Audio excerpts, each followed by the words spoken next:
Bom, pessoal, acho que já estamos, né? Uma boa noite para todo mundo. Então, a gente vai começando aqui aos pouquinhos, né? Acho que as pessoas estão começando a chegar, estou vendo aqui. Só num primeiro lugar, assim, agradecendo quem está chegando aqui para bater esse papo com a gente sobre um tema que nos parece bastante relevante nesse momento tão difícil que a gente está vivendo. Então, enquanto as pessoas estão começando a entrar aqui, só queria também já ir aos poucos agradecendo a presença da Lu e do Gabi. Daqui a pouquinho a gente vai fazer uma rodada de apresentação, mas eu sei que é um momento que é bem difícil para todo mundo, né? Especialmente para quem é gaúcho, como é o caso aqui, né? De nós três, e especialmente difícil para a Lu, que é uma pessoa que ainda está localizada, né, em Porto Alegre, nesse momento, no meio de estudo. Então, acho muito importante pontuar e agradecer que a gente sabe como é difícil, né, tá conversando também sobre um assunto que ainda é um assunto tão difícil, né.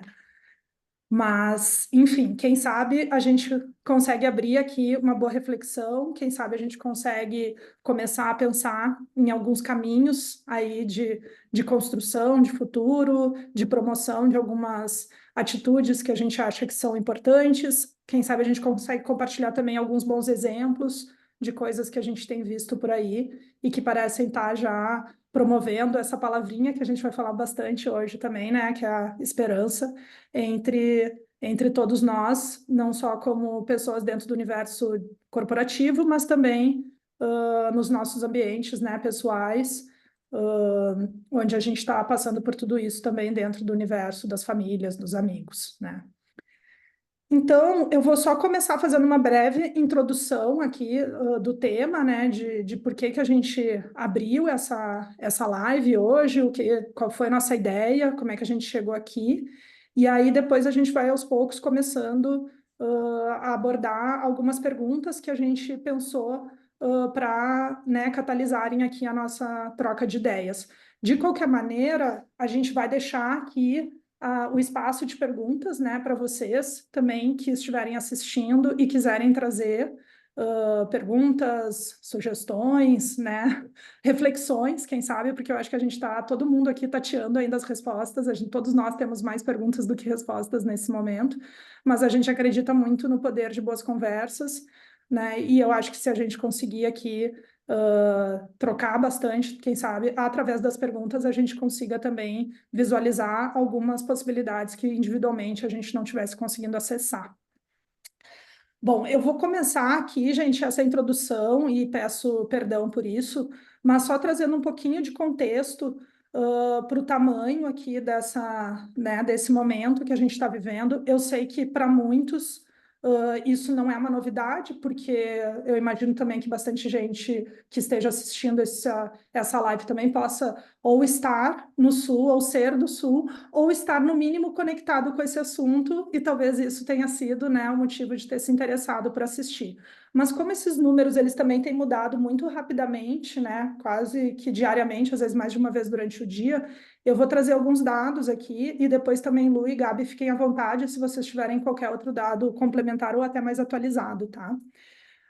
Então, a gente está falando aí né, do que se entende como a maior tragédia da história do Rio Grande do Sul, já entrou para o ranking aí das maiores tragédias, né, do país. Foram 447 municípios afetados, esse dado eu estou trazendo aqui do G1 de ontem, então pode ser que ele também já esteja desatualizado. A gente está falando de 497 municípios no total no Brasil, então são mais de 90% dos municípios aí do estado afetados, então acho que isso nos dá um pouco da noção de que é uma situação que afetou literalmente o estado inteiro, né? Existe também um dado que eu vi na BBC de ontem, falando de 83% dos municípios do Rio Grande do Sul em situação de calamidade, que também, né, não fala só do impacto, mas da dimensão desse impacto em cada um desses lugares. Mais de 2 milhões de pessoas afetadas, 2 milhões e 100 mil pessoas é o número que eu vi ali no G1, Para quem não sabe, a população do Rio Grande do Sul tem ao redor de 11 milhões, então também é um percentual extremamente alto, né? São mais de 500 mil pessoas desalojadas, mais de 80 mil pessoas em abrigos, mais de 800 pessoas feridas, mais de 130 pessoas desaparecidas, e infelizmente o número de óbitos já passou de 145, inclusive o número que eu vi no G1 é 145, mas depois eu vi uma outra fonte que não era uma fonte que eu conhecia, então eu fiquei na dúvida, mas até um número ainda superior a esse. Já foram mais de 76 mil pessoas resgatadas e já foram mais de 10.500 animais também resgatados, né? Dentro desse cenário, também é importante a gente só pontuar que o que está acontecendo hoje no Rio Grande do Sul, infelizmente, não é um dado, né, um fato isolado. Entre janeiro de 2013 e abril de 2022, os desastres naturais eles causaram 341 bilhões de prejuízos no Brasil, e esses dados foram levantados pela Confederação Nacional de Municípios, né? Tem uma pesquisa que talvez alguns tenham visto, né? Uma pesquisa da Genial, feita com a Quest, que mostrou que 99% dos brasileiros acreditam que essa tragédia no Rio Grande do Sul ela tem alguma ligação, sim, com mudanças climáticas, que é um tema que o Gabi já estuda há bastante tempo, também vai poder falar, né, aqui um pouco com a gente. Então, tudo isso mostra que, apesar da gravidade, não é um tema que a gente tem que falar tanto pelo que está acontecendo agora, o que precisa ser feito agora, mas também sobre uma mudança que tem acontecido, e é por isso que a própria Lupain nos convidou a falar de tempos de emergência, né, Lu? Depois eu acho que tu pode também conversar um pouquinho com a gente sobre isso, porque tu entende que não é um momento de emergência, como eu tinha descrito originalmente nessa live, e ela falou, Laura, eu acho que não é um momento, acho que são tempos de emergência que a gente está vivendo.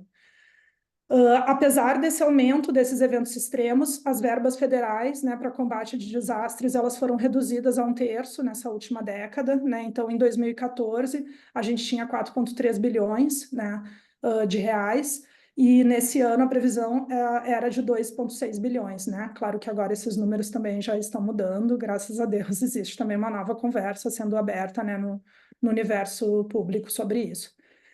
Nesse contexto, a gente aqui na Box, que é bastante especializado em pesquisar comportamento e mudanças de demandas e expectativas, a gente vê que existe uma mudança muito forte entre as pessoas e a forma como as pessoas reagiram de maneira impressionantemente rápida e articulada, né, para responder essa tragédia.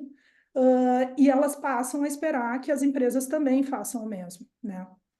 Então, a gente marcou essa live com esse objetivo de dar início a uma conversa, né, sobre essas novas expectativas que as pessoas trazem em relação às empresas em tempos de emergência como esse que a gente está vivendo. E além dessa importância da gente conversar sobre essas expectativas, a gente também entende que é bacana e importante a gente nutrir a nossa esperança, olhando também para as referências positivas daquelas empresas que têm saído na frente com ações muito corajosas, muito inovadoras e muito inspiradoras, né? Então, porque a gente entende que essa demanda nessa combinação de novas demandas e esse novo setting de referências do que as empresas estão fazendo, certamente vai catalisar uma mudança bem acelerada aí na forma como as empresas se posicionam e agem diante desses novos tempos de emergência. E, finalmente, né, para eu encerrar essa introdução, para a gente debater a importância desse tema e alguns exemplos que ajudam a materializar esses novos comportamentos das empresas, a gente está convidando aqui, então, esses outros dois gaúchos, além de mim, né? O Gabriel Gomes é diretor de criação da Purpose Brasil. Para quem não conhece, a Purpose é uma empresa incrível, que a gente admira bastante aqui, já fizemos até algumas parcerias, né, Gabi? E é uma consultoria especializada em criar soluções de impacto para acelerar a construção de um mundo mais aberto, mais justo e mais habitável. Depois, Gabi, tu me corrige, me complementa aí também, se quiser melhorar a descrição aí tua e da Purpose. E a gente também convidou a Luciane Paim, psicóloga clínica, consultora de empresas e pesquisadora e especialista em esperança. E alguém que, como eu comentei lá no início, que talvez ainda não tivessem todos chegado, tem conversado, tem nos ajudado, é uma parceira também muito antiga da Box, já fez parte da nossa equipe, né, Lu, inclusive, aqui na Box, a gente nunca largou de mão essa parceria, então não importa onde ela esteja e o que ela esteja fazendo dessa vida profissional tão rica, né, e tão cheia de talentos, a gente sempre está buscando e conversando com ela. Então, acho que a gente tem uma dupla aqui bem poderosa, né, para a gente conversar sobre esse tema. Gente, eu vou abrir aqui para vocês falarem e eu queria começar a nossa conversa explorando um pouco, né, desses motivos que tornam esse papo de hoje tão relevante nesse momento. Ou seja, por que esperançar? E eu vou querer também que a Lu explique um pouco, né, esse verbo esperançar, se torna tão importante nesse momento que a gente está vivendo e por que empresas corajosas são tão relevantes para nutrir essa esperança ativa que a gente está tão carente nesse momento. E aí eu já abro aqui para quem quiser começar. Quer ir, Lu? Já está com o microfone aberto. Sim, que eu nem fechei, né? Eu acho que talvez a gente possa começar falando até sobre como é que é pensar esperança e como é pensar esperançar, né? Eu acho que eu comecei a estudar isso sem saber que eu ia ficar tão atravessada por esse pensamento e por tanta coisa. Numa intervenção, numa intersecção com o pensamento psicanalítico, assim, e olhando qual é o poder, o potencial e o papel da esperança nessa relação clínica, né? Quando a gente clínica, e quando eu falo clínica, eu estou falando clínica individual das pessoas, mas também um pouco do que a gente trabalha e como trabalha as empresas como estratégia também. E aí, nesse estudo, a gente pode passei pelo pensamento filosófico, e a gente tem vários filósofos que falam sobre esperança, e até um pensamento depois da pedagogia, que aí sim começa a ver um pensamento, um lugar de verbo a ser conjugado, que me pareceu mais interessante, que é o pensar a esperança não como um lugar de espera e esperança, onde a gente espera e acredita que algo bom e melhor estar por vir, né? Então, assim, a gente não pode, de fato, a gente não pode perder a esperança, mas que é o que nos mantém vivo, né? Se a gente não espera por algo melhor, então a gente fica muito difícil seguir. Mas quando a gente começa a pensar isso como um verbo, a gente entende justamente o lugar de que esperançar por algo é poder começar a imaginar, desejar e colocar potência de ação em algo que a gente vai construir e vai criar. E se a gente pensa do ponto de vista nessa intersecção que foi mais a base do meu estudo psicanalítico, quando a gente fala de esperançar, a gente fala também de esperançar com o outro, esperançar em relação com alguém. Porque se a gente olha isso todo do ponto de vista individual, e às vezes, ou na clínica, eu estou aqui no consultório, ou, a gente precisa estar construindo esse lugar de entender que dá para seguir, que é possível seguir em frente. Então, acho que a primeira coisa, quando a gente fala de esperançar e coloca nesse verbo a ser conjugado e conjugado em conjunto, é entender que a gente pode seguir, vale a pena seguir, e vale a pena seguir com a potencialidade de poder produzir e construir algo novo, que é o que a gente precisa nesse momento, né? Então, assim, a gente fala muito de reconstrução, mas em alguns lugares é recriar. Assim, a gente não é nem construir e reconstruir o que a gente já tinha, a gente vai ter que criar alguma coisa nova. Então, acho que o primeiro passo é a gente poder entender que esperança vira verbo e que a gente faz isso em conjunto e no coletivo, e aí eu acho que está o papel das empresas, né? De ser um catalisador desse verbo de esperançar e de poder puxar uma energia do tamanho que seja, e como for, e do jeito que for, que diz tem algo a ser seguido, vale a pena seguir, e a gente pode sim acreditar e pensar que a gente vai construir, apesar de tudo, assim, é difícil falar e eu pensei muito, né, porque a gente está no meio da produção do trauma, né, então esperançar enquanto a gente está sendo e vivendo o traumático é difícil, mas é um pouco do que a gente precisa, e portanto acho que as empresas, especialmente as empresas e o mercado, né, fora do Rio Grande do Sul, tem esse papel de nos ajudar a construir um esperançar, porque a gente precisa seguir, e a gente vai seguir, mas a gente está buscando esses meios ainda. Assim. Então, acho que esse é um ponto de partida da nossa conversa. Maravilhoso. Não consigo nem tecer comentários, assim, porque é muita riqueza. Eu sempre falo, assim, cada frase da Lupain eu já tenho vontade de anotar tudo, assim, né? Porque é muita referência. E, Gabi, para ti, por que que essa conversa é importante? Por que que a esperança é importante na tua visão? E por que que, acima de tudo, né, essas empresas corajosas que estão fazendo ações, né, impressionantes, é também importante, assim, na tua visão. Boa. Obrigado, Laura. Coisa boa escutar a Lu. Antes de mais nada, eu queria agradecer o convite, agradecer o tempo, a presença de todo mundo que está aqui. Eu não sei quantas pessoas estão nos assistindo, mas tenho um call to action já, tenho um pedido a fazer a todo mundo que está nos assistindo, que é doe, acesse algum post do Instagram que fala sobre uma lista de Pix confiáveis de organizações no Rio Grande do Sul. Junte 10, 20, 30, 50 reais, o que for confortável para você. E não deixe de apoiar, né? As pessoas estão precisando muito, as organizações estão precisando muito, principalmente aquelas que têm menos visibilidade na mídia. Então, não deixe para depois, faça isso agora.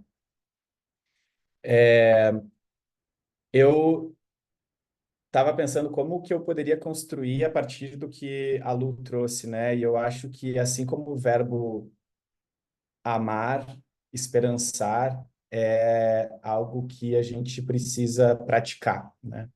Eu acho que esperança e amor são duas palavrinhas que andam muito próximas, assim, porque elas são muito... Elas tocam na nossa capacidade humana de sentir algo pelo outro, né? E de acreditar, assim, em cima de qualquer coisa. E eu acredito que esse tema, ele é muito importante agora, porque a gente está vivendo uma sobreposição de crises de diferentes tamanhos, diferentes formatos, de diferentes naturezas. A crise financeira, a crise climática, a crise de narrativa, a gente está vendo guerras territoriais, guerras políticas, a gente tá perdendo a esperança baseado no que chega até a gente, né? Hoje em dia é mais fácil acreditar que não vai dar certo do que vai dar certo. Então, esse tema ele passa a ser central não só para o universo das empresas e para o universo familiar, mas ele passa a ser central para a gente construir uma ideia de país, de nação, de sociedade, de comunidade, né? Onde a narrativa do nós contra eles deixa de fazer sentido porque a gente é capaz de se imaginar convivendo e coabitando e coexistindo, apesar das nossas diferenças. Sobretudo nesse momento que estamos, né, político, ideológico, onde tantos temas se misturam, religião, política, clima, interesses privados, públicos, sociais, enfim, é muita coisa. Então, o tema me parece ser fundamental, porque, primeiro, é um tema difícil, não é fácil aprender a esperançar, a gente não é educado para isso necessariamente, a gente é educado até para pensar em alguns momentos a ser otimista, né? Pensar positivo, só que o pensar positivo acho que é diferente da esperança, eu acho que a Lu até vai poder elaborar um pouco mais em cima disso. Mas para mim é um pouco esse momento, sabe? A gente está vivendo essa sobreposição de crises, a gente está vivendo uma crise de confiança muito grande, né? A Edelman faz todo ano o Trust Barometer, que é uma pesquisa para avaliar o nível de confiança do mundo nas instituições, nas empresas, na política, nas ONGs, na sociedade civil, em família, enfim, a gente vê como está difícil confiar. E eu acho que quando é difícil confiar, é difícil esperançar.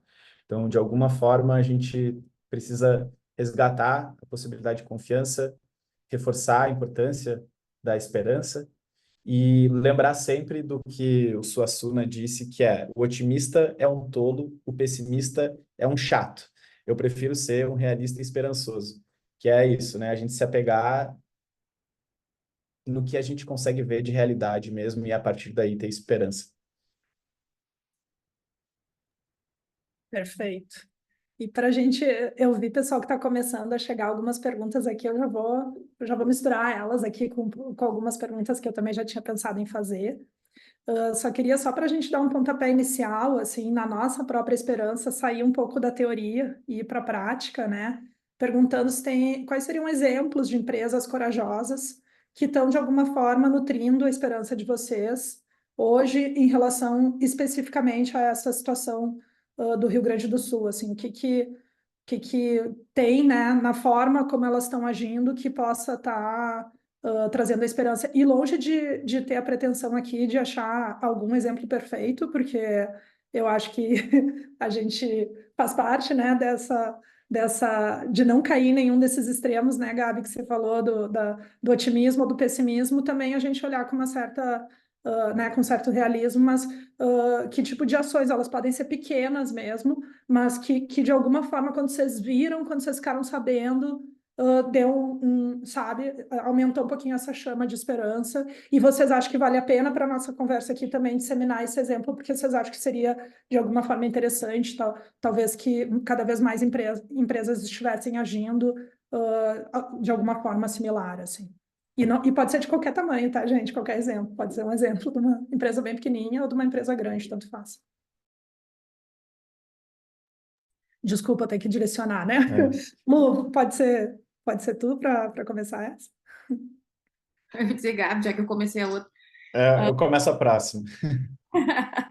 Aliás, Gabi, foi bem melhor do que eu que agradecer o convite. Eu já saí falando, já tô, mas eu ainda acho que estou um pouco em estado de urgência e emergência, né? Então eu já saio. Mas é incrível esse convite, né? Isso aí, né? Falei para Laura pensar com a coisa acontecendo. Então acho que o mais legal é abrir a possibilidade de conversar e aí eu acho que isso linka um pouco até com como que eu vou responder essa pergunta.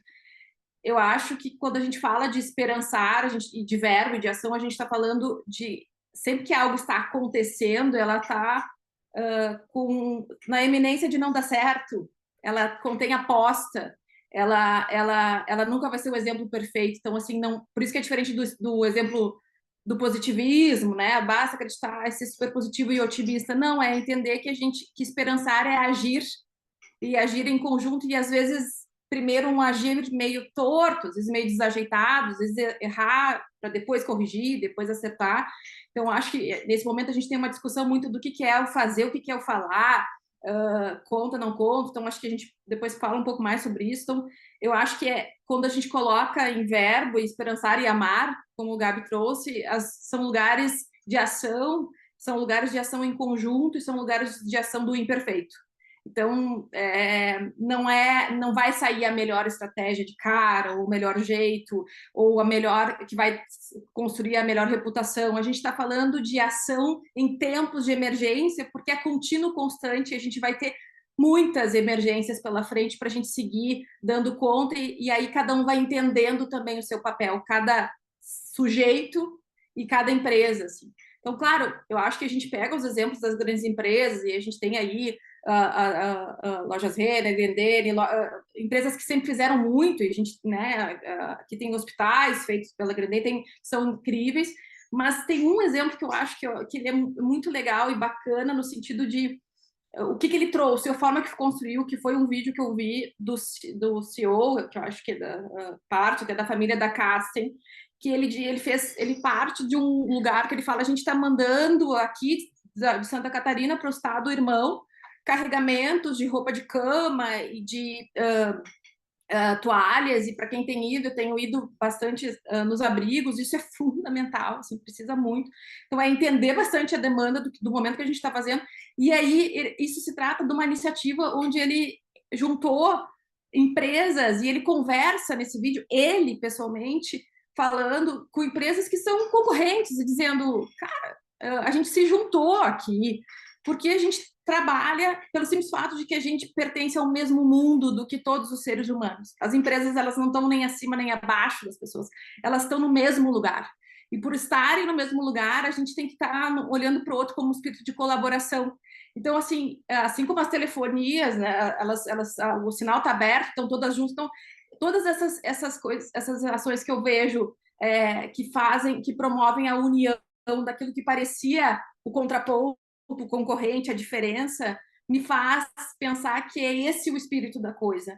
É a gente entender que acima de tudo tá a gente aqui sobreviver e a gente confiar e esperançar e juntar forças, porque o mundo que a gente está compartilhando ele é o mesmo. Então, ou a gente resolve isso em conjunto e com um pensamento coletivo, ou talvez fique muito mais difícil, assim. Então, acho que esse exemplo, para mim, é o que me tocou muito, assim. Maravilhoso, Lu. Eu vou até, esse daí especificamente eu tenho o link, eu vou botar aqui no chat. A Lu tinha me mandado e eu achei muito inspirador. Gabi, alguma coisa que você viu por aí aumentou um pouquinho, assim, acendeu a sua esperança? E acendeu. Tiveram muitas iniciativas que eu agradeci, assim, tipo, que bom que está acontecendo isso. Confesso que as que mais me despertam emoção são aquelas lideradas por empresas pequenas, que são aquelas que mais sofrem, né, quando acontece algo como o que aconteceu no Rio Grande do Sul agora. Eu tiro muito o chapéu também para a iniciativa que a Ambev fez de parar de produzir cerveja e começar a envasar água potável na fábrica do Rio Grande do Sul. Isso é sensacional. Assim, eu acho que a Ambev, desde a pandemia, e aí retirando as discussões sobre Ambev, a marca, capitalismo e tal, não é sobre isso, é sobre como que a empresa responde a um momento de emergência como esse que estava acontecendo. Desde a pandemia, tiveram N iniciativas ultra inteligentes, apropriadas, coerentes. Eu conheço algumas das pessoas que fazem parte desse ecossistema corporativo lá dentro. São pessoas que estão estudando, estão, tipo, se mergulhando cada vez mais, entendendo cada vez mais o universo. Aí você pode chamar de ESG, você pode chamar de impacto positivo, você pode chamar de negócios sociais, você pode chamar do terceiro setor, você pode chamar como quiser, mas basicamente é o negócio que tangencia um pouco o core business da empresa e começa a olhar para quais são as necessidades da sociedade. Então, Ambev, incrível essa iniciativa. Eu tô louco para ver as latinhas na mão das pessoas. Então, assim, por hora, eu acho que já deve estar sendo distribuída, mas eu lembro de ver o post e falar, tá, muito legal, vamos compartilhar, mas assim, a latinha na mão da galera é mais importante agora.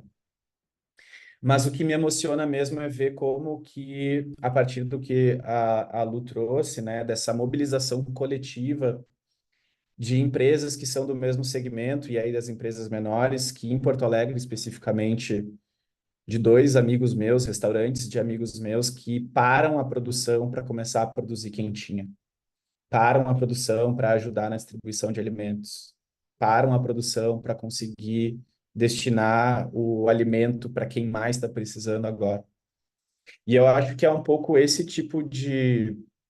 Vou só nomear aqui, porque eu nomeei a Ambev, não teria por que não nomear os restaurantes deles, mas é a Britza Pizzaria e a Wokpo, né, que é um restaurante coreano. E tem mais outros dois restaurantes que estão juntos nessa iniciativa, e que são desse mesmo grupo, que estão olhando com a mesma visão. Então, acho que essa esperança que me dá vem das pessoas, na verdade, né? Vem das pessoas que estão por trás das empresas e que são corajosas o suficiente para tomar uma decisão de vamos parar com a produção e vamos fazer o que a gente precisa fazer agora.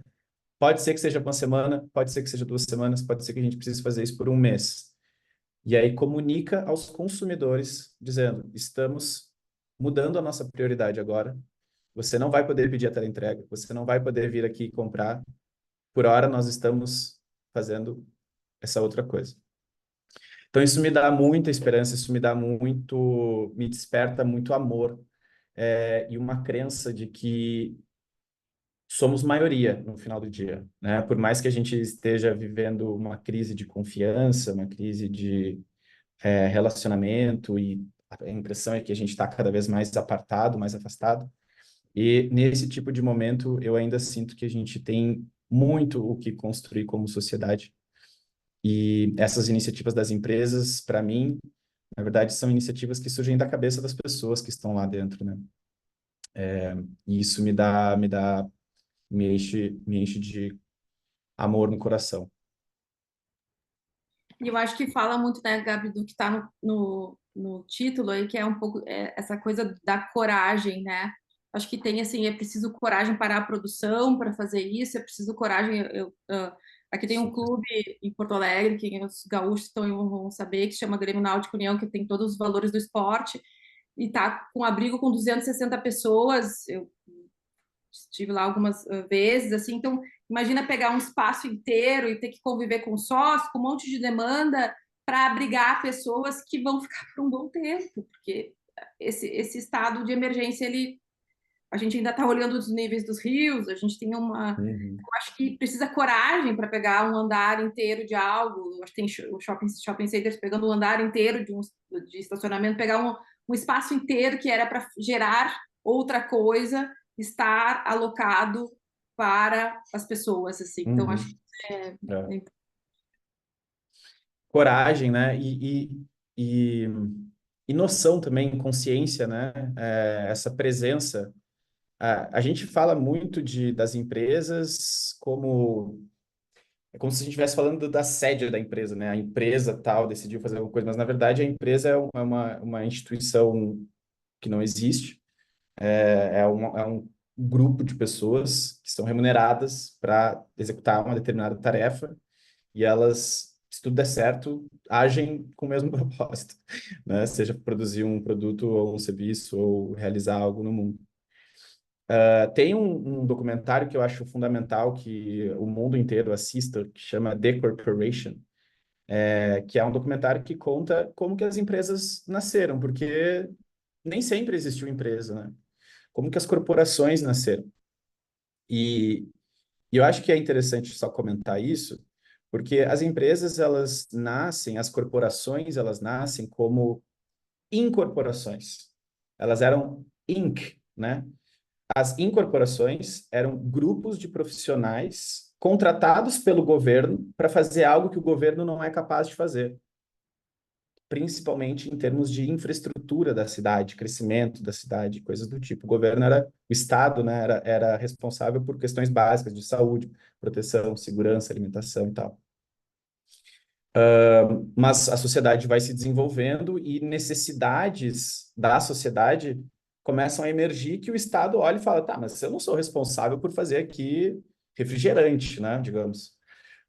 E então alguns outros serviços oferecidos, digamos assim, há alguns 2 séculos atrás, nascem com essa função. Então, as empresas, as incorporates, elas passam a ser corporates quando elas se desassociam do Estado e passam a desenvolver suas próprias lógicas de existência baseada na liberdade que as pessoas também têm. Então, elas se tornam pessoas jurídicas, que têm os mesmos direitos que pessoas físicas.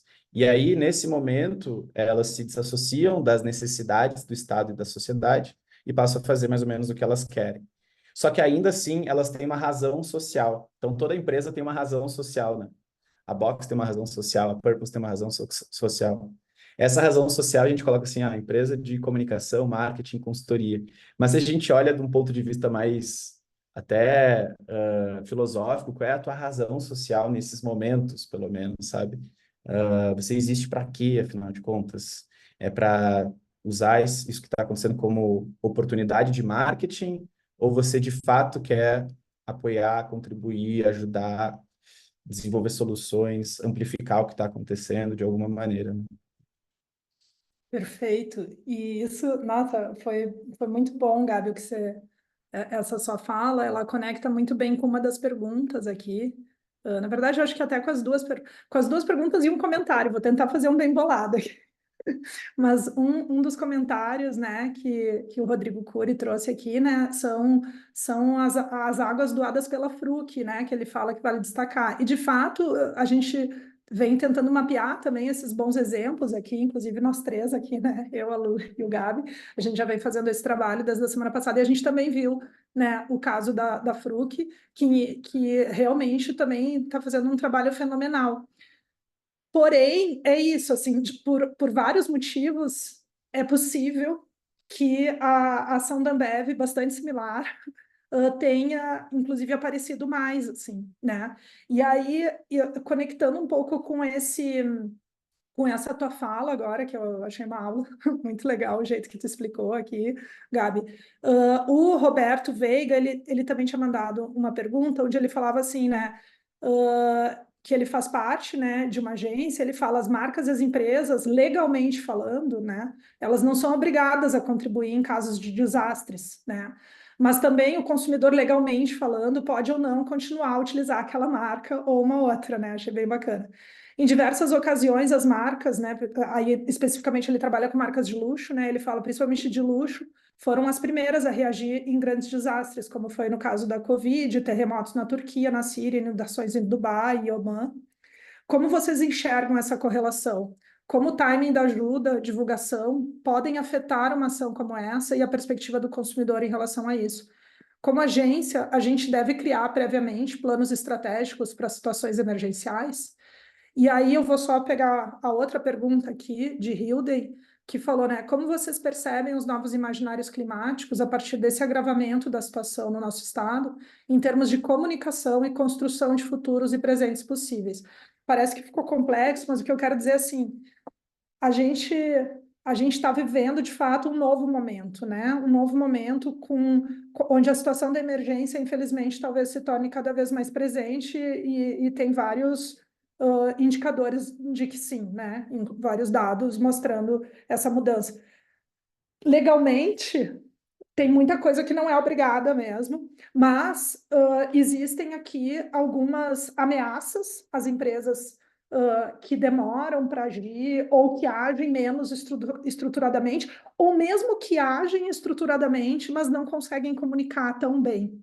E, por outro lado, existem algumas oportunidades para aquelas empresas que estão saindo na frente, não só na ação, e óbvio que a ação ela tem que vir muito antes da comunicação, mas eu não vou nem falar só da comunicação, vou falar da estrutura, porque no caso da Ambev, Gabi, depois se tu quiser falar um pouco mais, mas eles já têm uma estrutura, né, que eles criaram na Covid, e essa estrutura que está focada em trabalhos de impacto e de relacionamento institucional, já foi, né? Eu estava lendo uma das reportagens a respeito da por que eles foram tão rápidos e por que eles também conseguiram ser eficientes em comunicar, porque eles não tiveram só que ativar um QG de emergência, porque eles já estão entendendo isso como algo mais perene. Então, eu estou induzindo um pouco aqui, não estou fazendo uma pergunta sem memória e sem desejo, Lu, perdão, mas tentando amarrar, né, essas perguntas aqui, eu queria ouvir um pouco de vocês, um pouco sobre essas ameaças e essas oportunidades,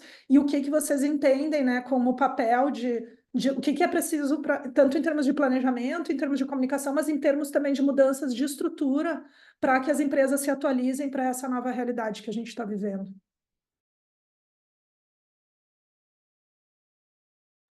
Gente, desculpa se Lu, eu quer esqueço. começar? Eu sempre Quer esqueço de começar? falar. Porque... Não, eu tô brincando. Essa é cabeluda, né? Eu pensei, Essa tá... essa tá difícil, gente. Tá, São várias perguntas dentro de uma e São várias, mas perguntas... talvez pensar um pouco É. alguns exemplos assim de atitudes, como esse que eu comecei elencando aqui, né? O que vocês Uhum. acham? Vocês acham que o exemplo da Ambev é inspirador nesse sentido? Existem outras coisas que precisam ser feitas, talvez. Como é que a gente se planeja? Como é que a gente se adapta para essa Uhum. realidade? Existem algumas atitudes que vêm à cabeça de vocês, podem ser Sim. poucas e a gente pode ir construindo juntos aqui também, sabe?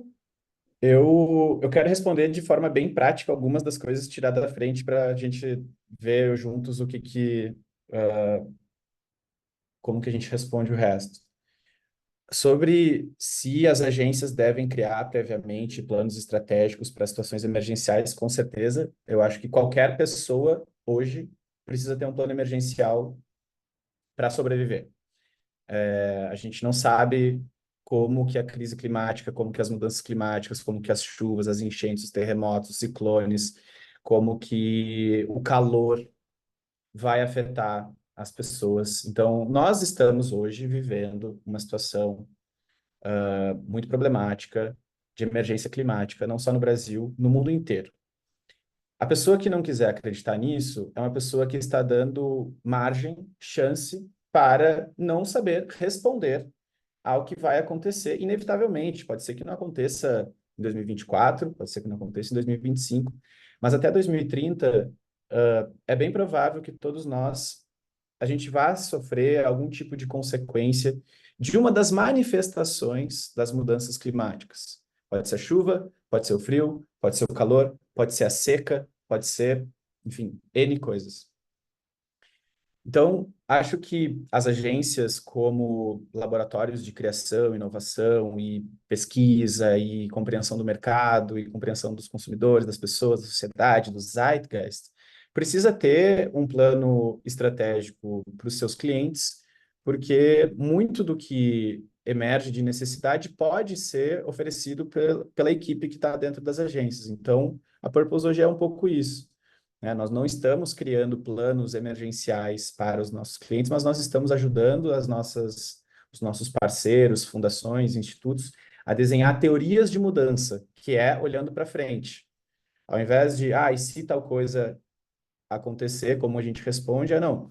Como que nós montamos um plano de teoria de mudança, qual é a nossa hipótese de mudança, quais são as ações que a gente precisa ter para que a emergência não aconteça, né? Então, é um pensamento de prevenção e construção, porque a empresa, a fundação, o instituto, a organização, passa a agir para construir algo e não se preparar para responder a algo. E essa é uma diferença muito grande quando se trata de impacto social, ESG, no ambiente corporativo, que é como que aquele grupo de pessoas, que a gente chama de empresa, vai construir uma mudança, uma transformação que gere valor para o mundo.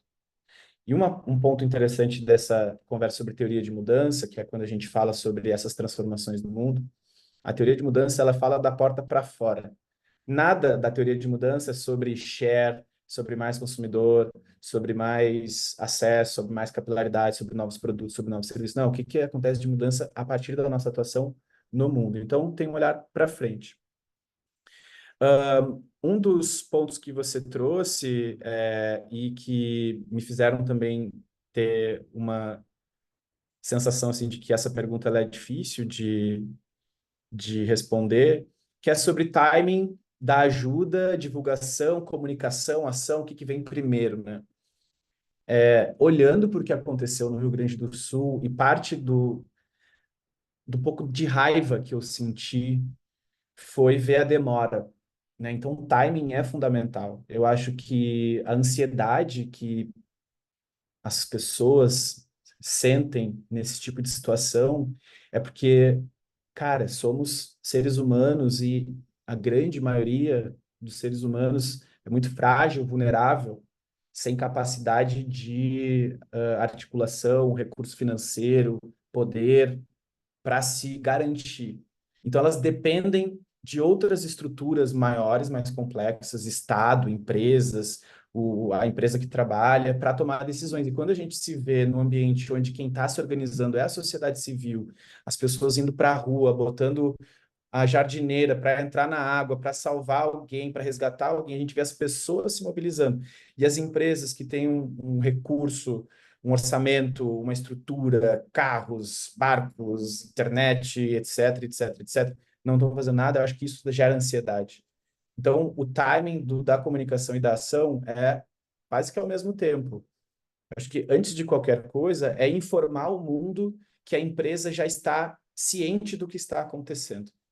Por mais que até mesmo tendo um plano estratégico para situações emergenciais, a gente não consegue ativar, apertar o play num plano estratégico imediatamente, mas eu posso dizer, pessoal, nós temos um plano para esse tipo de situação, nós vamos começar a fazer, nós estamos ativando o plano agora, fiquem tranquilos, nós vamos nos posicionar. Isso é uma coisa que qualquer empresa pode fazer, se ela quiser. A segunda coisa que eu acho que gera um pouco de ansiedade nas pessoas, e com razão, é ver a inação, né? É a inação alinhada com o tamanho daquela organização. Então, você vê um supermercado enorme do Sul demorando para entender que talvez alimento seja a questão principal que ela precisa distribuir, gera tipo um incômodo. Vocês não estão vendo o que está acontecendo. Acho que esse segundo passo é uma ação rápida, de vitória rápida. E a partir daí, né, a construção de um planejamento estratégico de ações que sejam estruturais, porque esse tipo de situação cria necessidades completamente imprevisíveis. em alguns casos. Então, falei demais, tentei responder um pouco. Lu, passo a bola para você. Como que você vê isso tudo também? Obrigada por começar a asfaltar.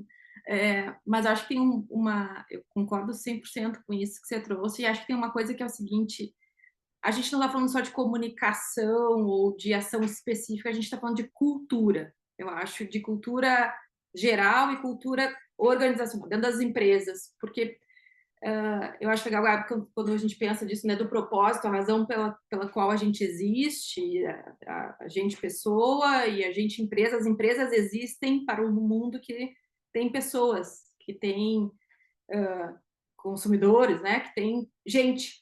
Então, não há empresa que não seja gente, não há marca que não seja feita de gente. Então, se a gente volta e olha para o propósito de tudo, é estar conectado e olhando para o que vivem as pessoas. Então, acho que a primeira coisa é entender que a mudança cultural das empresas é cada vez mais se perceber como parte desse lugar onde todos nós estamos vivendo e enfrentando e passando pelas mudanças climáticas. Então, assim, estudar, entender, ouvir, estar conectado com as pessoas e entender o seu lugar nesse mundo, desse jeito. Então, ter como valor fundamental saber que é preciso ter uma transformação do seu lugar num mundo que está em estado de urgência. E aí, porque para a gente conseguir existir como mercado, como civilização, todo mundo vai ter que assumir a sua carga de responsabilidade, seu papel, e as empresas precisam disso. Assim. Então, legalmente, ninguém teria que fazer nada, se fosse pensar assim. Só que a gente está falando, e aí eu acho que assim, talvez eu esteja imbuída do sentimento caótico de quem está aqui olhando o nível do Guaíba o tempo todo. É assim, não tem... Não, e eu não estou dizendo assim, todo mundo tem que sair agindo, não é isso. Eu acho que isso também é uma sacanagem falar assim, não todo mundo tem que fazer algo. Às vezes não dá, tem pessoas, a gente não consegue sair fazendo, falando do ponto de vista humano, né, individual. Mas eu acho que a gente precisa fazer algo. Não tem como as empresas não ficarem quietas ou à margem disso, porque é um estado inteiro em estado de calamidade. Então, assim, tem que fazer para a gente seguir existindo. Então, precisa fazer parte da cultura que uma empresa está conectada com as pessoas, está conectada com o mundo que está acontecendo lá fora e que faz parte sentir e ter empatia. Alguém escreveu ali num comentário que coragem é agir com o coração, assim. Então, talvez possa parecer ingênuo isso que eu vou falar, ou até meio sentimental demais, mas eu acho que se a gente entender que empresas são pessoas, e são feitas de pessoas, porque as pessoas que trabalham estão passando por isso também, né? Estão sendo atravessadas de diversas formas por tudo isso que a gente está vivendo. Eu acho que as empresas precisam sentir o que a gente sente. E elas... é isso. Então, assim, não tem como seguir a sua vida e pensando no seu business enquanto o mundo está desabando, sabe? Enquanto as pessoas não estão tendo como chegar nem para trabalhar, e como eu não sei se a casa da pessoa que trabalha aqui tá de pé. Então, assim, não tem como. É uma mudança cultural de ESG e tal, mas é uma mudança cultural de entender que o valor máximo passa a ser a gente se manter vivo como sociedade e produzindo novas formas de resposta para isso que a gente está vivendo.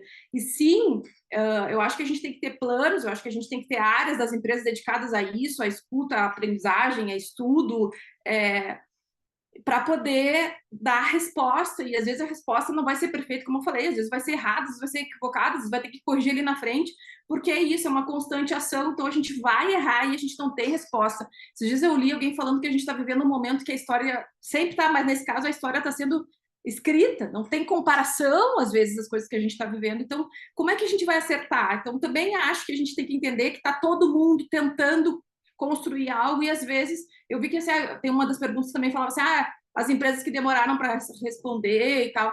Eu também fico indignada, mas ao mesmo tempo eu acho que a gente está entendendo como faz, porque um tempo atrás não podia falar, né? Era feio falar, usar todas as suas políticas de sustentabilidade para se promover. Agora eu acho que a gente vai para um lugar de maturidade que não é se promover é mostrar, eu estou sentindo e estou vendo e estou fazendo junto, porque eu sei que é importante. Eu acho, Gabi, que você trouxe uma coisa muito legal, mas muito importante no sentido de essencial, essa que é a palavra, que é o trauma no ser humano, ele fica tão mais agudo e difícil quanto mais ele nos joga na nossa condição essencial de existência, que é o desamparo. A verdade é que a vida é frágil e a gente é desamparado. Então, a gente passou por momentos, e está passando ainda, de muito desamparo. Então, olhar para o lado e não ter algumas empresas, ou algumas que a gente confiava muito, que a gente confia, e que trazendo respostas, não ter nada que diga eu te amparo, é extremamente sofrido e desorganizador para o ser humano. Então, é também importante que as empresas entendam que elas têm um papel nesse sentido de ajudar, e podem, né, se quiserem, não são obrigadas, como já dissemos ali, a ajudar a construir amparo, pelo menos isso, sabe? Então a gente teve aqui que começar a confiar, porque quando a gente viu muita gente, eu acho que se for ver todas as iniciativas isoladas, são incríveis, de pessoas que foram com seus carros, com quem tinha helicóptero, sei lá, com a sua prancha, com o seu colchão inflável, salvar vidas, e fez com que a gente tivesse que voltar a confiar no outro. Porque é tão básico e tão importante que é isso, assim. Então, se a gente puder pegar alguma coisa disso, que é voltar a confiar no outro, para a gente olhar enquanto humanidade para as pessoas e entender que a gente está se salvando enquanto sociedade, que as empresas fazem parte desse lugar e que a gente não vamos um amparando o outro, talvez acho que essa seja um lugar de construção da mudança cultural, que eu acho que não é só de um departamento, acho que pode ter um departamento, mas para mim é uma mudança cultural, sabe? De mercado, das empresas, de tudo, assim, não sei. E de lideranças, do mercado, das empresas e das lideranças. Eu queria fazer um comentário a partir disso que a Lu falou. Laura, se me permite, eu sei que a gente já Com está toda pertinho do certeza. fim, mas eu queria dar nome aos bois, sabe? Líderes, lideranças de empresas precisam ser mais corajosos, precisam agir de forma mais rápida, precisam estudar mais sobre a sociedade, precisam entender mais os impactos que o seu próprio negócio ou o negócio que ele é responsável por, que não é assim, eu sou sócio, eu sou acionista. Você está numa posição de tomada de liderança. Logo, você passa a ser responsável pelo que acontece aqui. Então, dando nome aos bois, e se eu pudesse direcionar a minha palavra para essas pessoas, eu direcionaria para elas. Lideranças de empresas. Vocês precisam criar a cultura dentro da empresa, onde olhar para fora, olhar para o entorno, olhar para a comunidade, gerar impacto ao seu redor, desenhar planos estratégicos de contribuição para a sociedade, faz parte da cultura, faz parte da sua essência, faz parte da contribuição que você quer dar para o mundo. Então, é muito injusto cobrar do estagiário, do funcionário, da moça que pega o ônibus, o metrô, passa 2 horas no trânsito e chamar ela de empresa também, né? Ela faz parte do ecossistema. Mas, cara, a verdade é que essa pessoa ela tá tão lascada com tantas outras coisas que eu não posso cobrar dela um tipo de ação estrutural que quem, às vezes é uma pessoa, às vezes é duas, às vezes é o board, é o conselho que não aparece nunca, que precisa tomar essa decisão. São 10 pessoas que a gente precisa convencer, né? Então, acho que a gente fala empresas, mas no final do dia a gente também está falando sobre as lideranças das empresas, né? Essa cultura que vem, não diria de cima para baixo, mas é bastante influenciada de cima para baixo. Porque é isso, sabe? Eu acho que existe uma cultura em cima do que a Lu trouxe, de que ajudar é coisa de esquerdista. Ajudar o outro é coisa de esquerda, é coisa de ambientalista, é coisa da pessoa que não ganha dinheiro, é projetos do bem. Quantas vezes eu já escutei um corporativo, um executivo, um empreendedor, um empresário falar: nós não somos uma ONG, quase como se ele estivesse dizendo: a gente não pode ficar se preocupando em fazer o bem, nós precisamos é ganhar dinheiro. Uma coisa não tem nada a ver com a outra. Uma coisa não tem nada a ver com a outra. Então, esse eu acho que é um dos elementos que precisa mudar dentro da cultura e das conversas corporativas, empresariais, sobre o que é esse ajudar. A gente não está falando de dar as coisas, não ganhar dinheiro. Ninguém quer que você perca o seu salário no final do mês, meu amigo. A gente quer que tenha um pouco mais de pensamento sistêmico para os impactos que ou a sua empresa vai sofrer porque não vai ter mais consumidor para comprar o seu produto, ou os impactos que a sua empresa vai sofrer porque você vai estar num ecossistema tão caótico, climaticamente falando, que o seu negócio vai deixar de fazer sentido, porque as pessoas vão precisar gastar o dinheiro para comprar água e não para comprar, sei lá, qualquer outra coisa. Essa foi a parte com raiva minha, tá?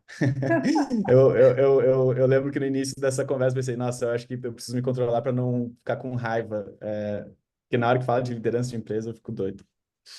Não, mas eu acho que raiva tem vários sentimentos aqui. Eu só tô. A gente tem mais 5 minutos, gente. Então, eu acho que, nossa, foi muito importante essa tua fala, Gabi. E ela acabou tocando em algumas das perguntas que a gente não vai conseguir responder aqui, mas eu queria tentar, de alguma forma, trazer consciência para vocês aqui, que eu acho que dá tempo de vocês dois só cuidando um pouquinho aqui junto comigo nesses 5 minutos finais.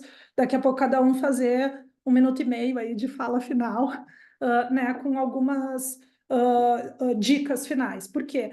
Porque tiveram várias falas aqui também trazendo as perspectivas de que a gente não está vivendo só o momento, a gente está falando de uma questão que é duradoura. Quando a gente fala especificamente do Rio Grande do Sul, vai demorar muito, né? Esse processo, a gente está falando de meses, de anos.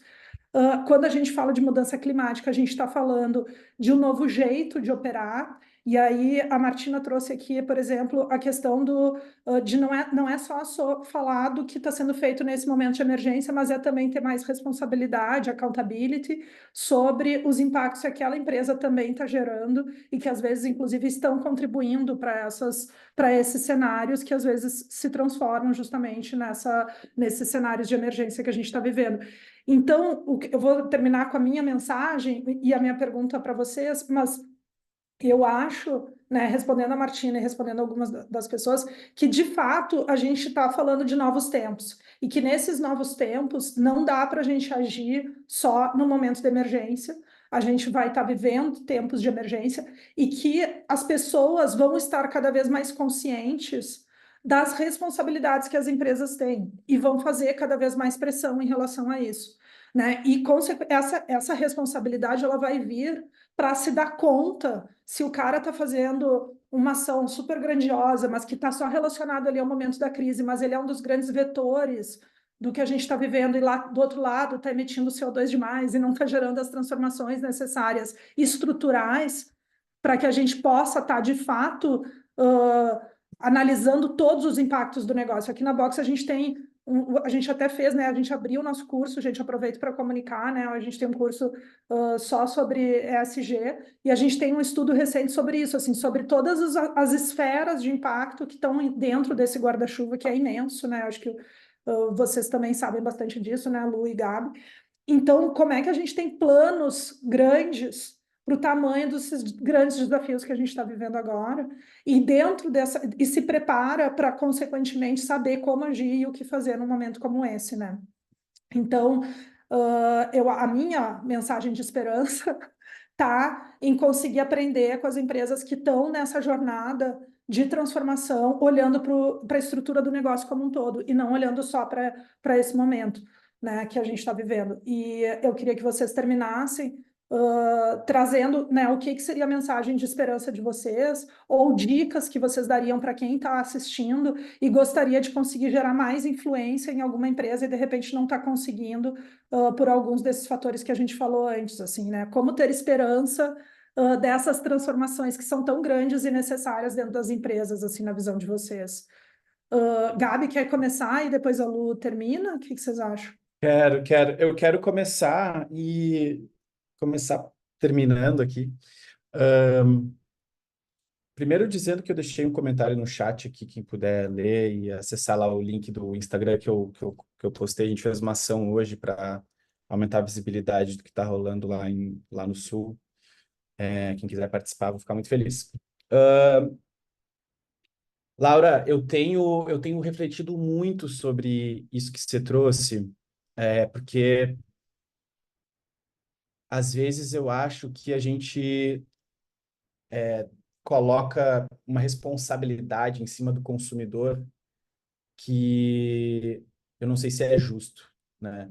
No sentido de, tem um dado que eu já usei muito nas minhas apresentações, nas minhas palestras e aulas, que é 80% dos consumidores preferem marcas que se importam com o meio ambiente, 80% dos consumidores preferem comprar de marcas conscientes. Eu acho que esse dado, ele é... Eu não sei quem são essas pessoas. Eu acho que as pessoas, elas não consomem dessa forma. Então, tem uma parte desse pensamento que me provoca dúvidas. Eu não tenho a resposta, mas me provoca dúvidas. Que é, eu não sei se os consumidores, ao ganharem mais consciência sobre a responsabilidade das empresas, serão o drive que vai mudar o mercado. Eu acho que tem que ser na linha oposta. As empresas precisam ser melhores, independente do que o consumidor acha ou não. É meio isso, assim, na minha visão, sabe? Não, eu vou esperar o consumidor começar a me cobrar por uma ação consciente para então tomar essa decisão, porque existe uma outra crença no universo corporativo de que o ser sustentável é mais caro no curto prazo, né? Não ser sustentável é mais barato e traz resultado imediato, financeiramente falando, melhor. Então, eu vou esperar para fazer a minha estratégia de ESG quando o bicho estiver pegando. Eu vou esperar para dizer o que eu vou fazer com o Rio Grande do Sul quando outras pessoas já tiverem feito, ou quando, né, o mercado estiver me cobrando. Então, assim, a gente já cobra demais do consumidor, das pessoas. As pessoas, infelizmente, elas acham que é separando lixo que a gente vai resolver a mudança climática. É reciclando, é também, mas sabe, tem uma pessoa, tem 80 pessoas que são tão ricas quanto a 50% mais pobre do Brasil. Então, eu tento direcionar, hoje em dia, a minha raiva mais para esse lugar, assim, sabe? A minha mensagem de esperança para as pessoas e para os profissionais de comunicação, de inovação, de pesquisa, todos os profissionais, a minha mensagem é: nós temos evidências para acreditar de que, trabalhando junto, a gente consegue pressionar grandes tomadores de decisão. Nós temos evidências para isso já. Várias tomadas de decisão muito importantes no Congresso, na política brasileira, mundialmente falando, aconteceram porque as pessoas se organizaram e pressionaram. Então, minha mensagem de esperança é essa: temos evidências, precisamos trabalhar junto agora, sabe? Não só para reconstruir o estado do Rio Grande do Sul, mas para criar novas imagens de futuro para o nosso país, novas imagens de futuro de sociedade, trabalhar nossa imaginação radical e construir isso tudo que a gente já tem sinais de que é possível, né? Lu, Eu acho que a minha mensagem de esperança, ela é onde eu tenho tentado fixar meu pensamento, assim, de sobrevivência, é acreditar que o caos, ele promove renovação, assim. Eu acho que a gente está no olho desse furacão que está nos mostrando que não tem mais o que fazer. A gente precisa mudar e mudar muito, né, revolucionar o jeito que a gente se relaciona, faz negócios, vive o planeta, interage, enfim. Então, acho que a minha esperança está na nossa capacidade de aprender e que todo mundo aprenda junto com a gente o valor disso, da colaboração, do coletivo, de que a gente sozinho não vai resolver, que a gente vai ter que fazer junto, e desse caos e construindo a renovação que a gente precisa fazer. Mas eu acho que tem duas palavras que eu acho que são bem importantes. Eu gostei muito quando tu trouxe isso, Gabi, de que a gente também tem que ver o quanto que a gente coloca de responsabilidade no consumo, no consumidor, né? Mas eu acho que a palavra é responsabilidade e implicação. Eu acho que a gente tem que entender que as empresas, por sua força, e aí dimensionada pelo seu tamanho, assim como as pessoas, mas especialmente as empresas, elas precisam entender que elas são implicadas nisso. Então, quando a gente entende que é implicação e responsabilidade, a gente não está falando de doação. A gente está falando de realização da manutenção do mundo que a gente tem, que consequentemente é isso, né? Manutenção do mercado, senão daqui a pouco a gente não vai ter pessoas querendo comprar o que a gente está vendendo, porque... Então, eu acho que é implicação, responsabilidade para fazer o que precisa ser feito e não no lugar de doação. Não é doar, é fazer parte da manutenção da vida e do mundo. É isso que a gente precisa agora. E aí isso muda o papel de todos os negócios, assim. Então, eu acho que a minha esperança está que o caos nos gere mais implicação e responsabilidade. Perfeito. Gente, sem palavras, eu gostei, o Denis, que também já tinha feito uma pergunta antes, falou aqui, né, que a palavra do momento, né, esperança, mas que ele também acha importante a conexão, e vocês trouxeram, né, isso, assim, pelo menos para mim ficou muito forte na fala dos dois, né, a importância dessas conexões e desses movimentos coletivos, compartilhados, com responsabilidades e implicações compartilhadas, né, eu acho que isso foi um pouquinho do que eu consegui viver aqui com vocês hoje, né? Dividir um pouco dessa conversa com duas pessoas que eu admiro muito e que tiveram a gentileza de parar no meio de tudo isso. Os dois estão fazendo milhões de ações, né, lá para o Rio Grande do Sul, e eu sei que o tempo que vocês estão aqui com a gente é o tempo que vocês estariam agindo ali, né? Também nos projetos que vocês estão envolvidos, então, obrigada de coração mesmo, e espero que a gente tenha conseguido promover algumas boas reflexões e, quem sabe, trazer boas inspirações para que cada vez mais organizações, de uma forma geral, atuem, né, de forma responsável, implicada, com muita coragem, com muita conexão, e nos ajude com isso a nutrir também a nossa esperança, né, gente? Muito, muito, muito obrigada. Uma boa noite, muita força. E vou só reforçar o que o Gabi falou ali no início. Doem, por favor, não deixem de doar. Existem inúmeras instituições na própria página da Box. A gente tem também dado visibilidade para algumas dessas ações coletivas que são super confiáveis e que estão fazendo um trabalho fundamental e que certamente precisará ter uma durabilidade muito longa. Muito obrigada, gente. Tchau, boa noite, obrigado. Boa noite.